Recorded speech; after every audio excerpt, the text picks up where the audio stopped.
नमस्कार, स्वागत है आपका यू न्यूज में। मैं हूं आपके साथ शिवानी। चले रुक करते हैं आज की बड़ी खबरों पर।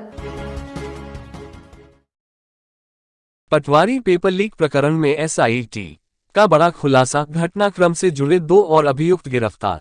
पटवारी पेपर लीक प्रकरण में थाना कनखल पर दर्ज मुकदमे की तफ्तीश मिलने के बाद लगातार जांच में जुटी एसआईटी टीम द्वारा एसएसपी हरिद्वार अजय सिंह के पर्यवेक्षण में अब तक गिरफ्तार किए जा चुके 8 अभियुक्तों संजीव दुबे, ऋतु, मनीष कुमार, प्रमोद कुमार, राजपाल, संजीव कुमार, राम कुमार, सोनू उर्फ खड़कू में से मुख्य आरोपी चाचा भतीजे संजीव दुबे और राजपाल का 19 दिसंबर से 4 दिसंबर को पुलिस कस्टडी रिमांड हासिल किया। कस्टडी रिमांड के दौरान मिली अहम जानकारी के आधार पर एसआईटी ने प्रकरण से संबंधित कई संदिग्ध दस्तावेज व अन्य सामग्री बरामद की गई।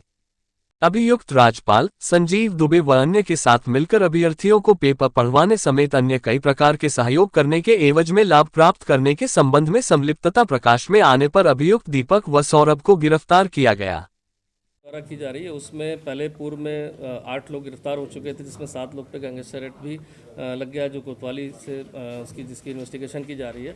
चूँकि महत्वपूर्ण प्रकरण था, इसमें साक्ष्यों के आधार पर ही सारी इन्वेस्टिगेशन आगे बढ़नी थी, तो इसमें साक्ष्यों को कलेक्ट करने के लिए इसमें 2 अभियुक्तों का, राजपाल और संजीव दुबे का जो है इसमें पुलिस कस्टडी रिमांड 4 दिन का लिया गया था, जिसको आज वापस न्यायालय के आदेश से वापस जेल में दाखिल किया गया।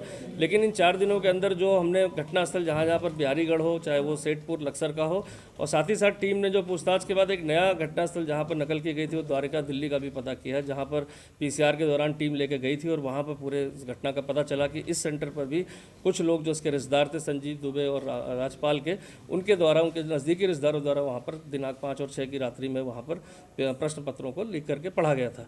चूँकि साक्ष्य मिल चुके हैं, उसमें हमने बहुत सारी सीसीटीवी फुटेज से उस वाहन का भी पता लगा लिया जो उस दिनांक में जब इस घटनास्थल पर पहुँच के नकल की गई थी, उस वाहन को भी बरामद कर लिया गया, बोलेरो, जो इन्हीं लोग के रिश्तेदारों की वाहन था।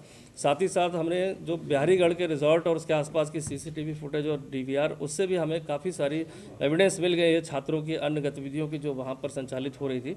इसके साथ अभी जो टीम ने हमारी जानकारी करी है, उसमें गोपनीय दस्तावेजों में बहुत सारे हिसाब किताब की चीज़ें भी पता चली हैं जो इन्वेस्टिगेशन का पार्ट है।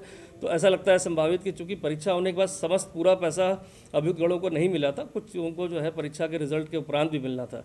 तो एक ऐसा अंदाजा है, कुछ हिसाब किताब जो मिले हैं उससे अभियुक्तगणों से क्रॉस क्वेश्चन करके पूछताछ कर ली गई है। और एक जो प्रिंटर लेके जो उनके द्वारा प्रश्न पत्र के विभिन्न, चूँकि छात्रों को पढ़ाने के लिए प्रश्न पत्रों का प्रिंटर से किया गया था, वो प्रिंटर भी जिस साथ से खरीदा गया था रानीपुर मोड़ के एक शॉप से, वहाँ से भी हमें अभियुक्तगणों के प्रिंटर खरीदना और उनके समस्त जो भी दस्तावेज थे वो मिल गए। साथ ही साथ फुटेज भी मिल गई जिसमें सभी व्यक्ति वहाँ पर षड्यंत्र में शामिल थे। फ़ोन भी खरीदा गया था इसी काम के लिए अलग से, वो फ़ोन का बिल और अन्य चीज़ें बरामद कर ली। तो देखा जाए तो 4 दिन की पीसीआर में बहुत ही महत्वपूर्ण कड़ियाँ मिली हैं, जिससे मुझे लगता है कि आने वाले केस में जो है अन्य लोग भी इसमें जो आए हैं प्रकाश में, उनकी गिरफ्तारी हो पाएगी। अभी वर्तमान में 2 लोग को इसमें गिरफ्तार किया गया।